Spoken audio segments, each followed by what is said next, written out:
तो उसको पालन करने के लिए तो यानी कि गलत कदम भी उठा सकते हैं। हाँ, दो पक्ष का बात सुनना पड़ेगा तुम। प्रजा के तू कहा प्रजा के मूवमेंट समझ पढ़ने का पड़ेगा। प्रजा के मूवमेंट समझ के राजा के अपना बदलना। माने कि राजा को अगर प्रजा, सुनिए हमारी बात को सुनिएगा, जब प्रजा की बात है, राजा की बात है, तो प्रजा अगर जब कभी गलत भी कहेगा तो राजा को मानना पड़ेगा।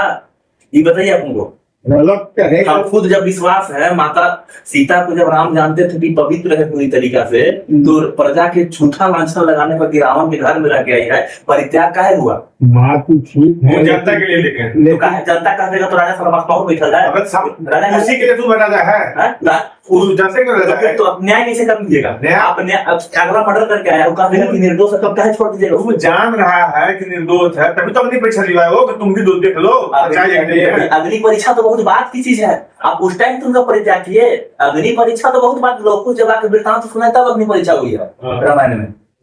लौकू जब वृत्तांत पूरा सुना है ये, चुन भैया, लौकू जब पूरा, तो फिर आंसर कहाँ लग गए? तब फिर आंसर कहाँ लग गए? वही बात तो हम पूछ रहे हैं ना, वही ट्यूशन तुम्हारा वही है।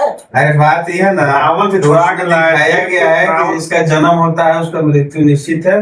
माता सीता धरती की कोख से निकली थी, इसलिए वो भी चीज हम जानते हैं, लेकिन हम ये पूछना चाह रहे हैं कि राम भगवान जब मर्यादा पुरुषोत्तम थे, तो हम यही चीज जानना चाह रहे हैं कि प्रजा के कहने पर क्या राजा सही को भी गलत कर सकता है, गलत को भी सही कर सकता है? अरे फील्डिंग सजाएगा ना उसका भैया, हम फील्डिंग कहा सजाया गया भाई? इसको सजाएंगे। हाँ, बाकी जो अगला जनता कही थी उसको बात सुनते घर में तो कर भाई ना। काहे अगला अगर गलत कहते जनता तो कर भाई, हम यही बतिया पूरी बात। अरे यार, तभी तो भगवान का तुम मान ले हो, जब राजा वाला तो फैसला जब सुनाता हूँ तो फिर तुम बोलते कि राजा क्या कहते हैं? सही गलत का फैसला करने के लिए है, कौन सही है कौन गलत, यही चीज है ना। उसे वो भगवान की दर्जा दिया गया था, खाली अभी तुम वहाँ इम्तहान लिए जब तक ये वाला चीज होता है, उनका परीक्षा हुआ हो, ये वो बात अलग होता है। राजा जब प्रजा इस तरह के विवाद निकाले तो उसी का इम्तहान ये बात हो सकती सच्चाई में बदल दी। वो जो राजा के जो प्रिय चरित्र जो भी अलग, तो उसी प्रतिपद से उनका ले ले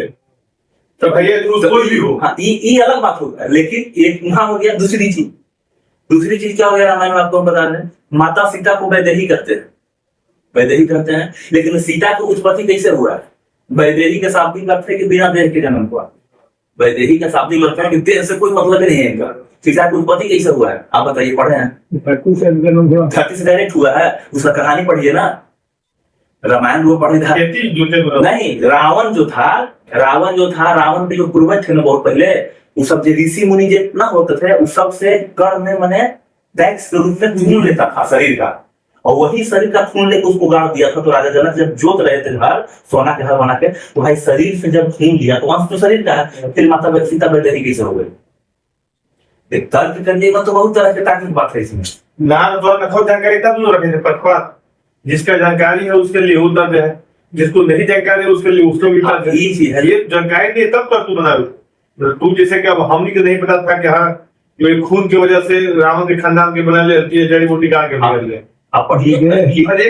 जो वो चीज जानकारी ना है हमने, जो तू बता ले तो हमें जानकारी होगा। विदेह पर राजा जनक भी कहलाते थे। हाँ, विदेह वही चीज तो कहना क्या कि प्रूफ ही तो हमारे को समझे में नहीं आता। वो आगे की ओर बढ़ते जाओ तब तो मिलेगा। अब यहाँ पे जानकारी रख ले, बताओ आगे बढ़ा, बहुत ऐसा चीज हमको समझ में नहीं आएगा, सब समझ में जब तक जानकारी नहीं है। अच्छा, एक चीज हम आपको तर्क बताया था कि रामायण देखो तो रामायण में भाभी की माँ का दर्जा दिया गया है, और महाभारत में देखिए ये भाभी को औरत का दर्जा दिया गया है। पांचों पांडव के को वाइफ में जीत के लाए थे उसको, वही जीत के लाए थे, तो बोल दिए थे, झूठ बोल दिए थे कुंती से कि हमें फल जीत के लाए, तो बाद में तो पता चला ना। देखो उस